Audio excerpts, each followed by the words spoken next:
Now, the Prime Minister has launched a digital version of PMQs on YouTube, where users are invited to post questions for him online. I'm delighted to launch this exciting new initiative with YouTube. This will be a regular event. I'll be here to answer your questions. Politicians get a chance in Prime Minister's question time and other question times. I think it's time the public had a chance. Oh yes, it's your turn. Members of the online community will vote for their favourite submissions to Ask the PM, which will be answered in the same format by Gordon Brown himself. It's being seen as an attempt to reach out to younger voters and to prove that Downing Street has dragged itself into the digital age. Let's hear some of the questions which have been posted so far.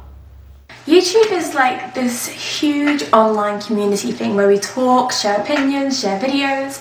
What I want to know is, why is it on every single video and on your main page that you don't allow comments? Is there anything going to be done about the cost of living in Britain? Because it is far too expensive. It's ridiculous. I thought I'd make an effort with my jazzy look. You should try it, Gordon. I think it would suit you very, very well. My question to you, Prime Minister, is do you believe that freedom of speech has been restricted and political correctness has, in fact, gone mad?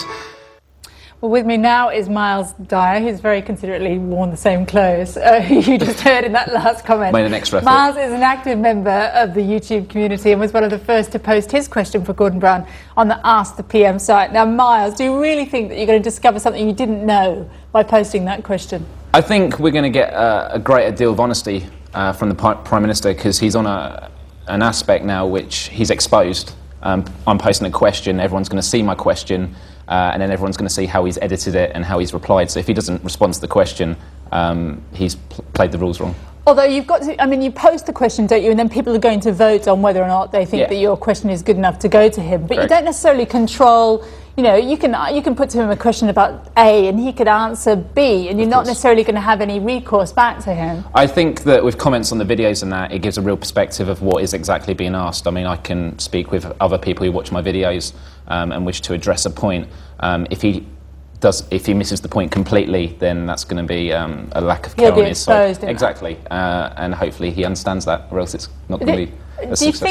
Do you think it's something that, I mean, do you think that people who are normally quite politically engaged are just going to do this kind of thing, or does it have appeal to a wider community? Would you, for example, if you heard of some public event, go along and ask Gordon Brown questions, or is this giving special access? I think because it's in your own home, it gives you a much more of an opportunity. I mean, if you could write a letter, only you know that you've sent that letter, so if you don't hear a response, no one's going to know. But if there's a load of questions and the most popular ones are there and they haven't been answered, once again it exposes them. So okay. We'll see. and what are you hoping to learn from, I mean, at the end of this process, what do you think the result's going to be? I just think we're going to... Good for him, bad for him? I don't know. It all depends how he plays it. We're just going to know if politicians are ready to use this technology, because in the past it's been okay. In the past it's been a bit embarrassing, hasn't it? Yeah, it's a trendy thing, I guess. Okay. But we'll have to wait and see. Okay, Myles, thanks very much for joining us.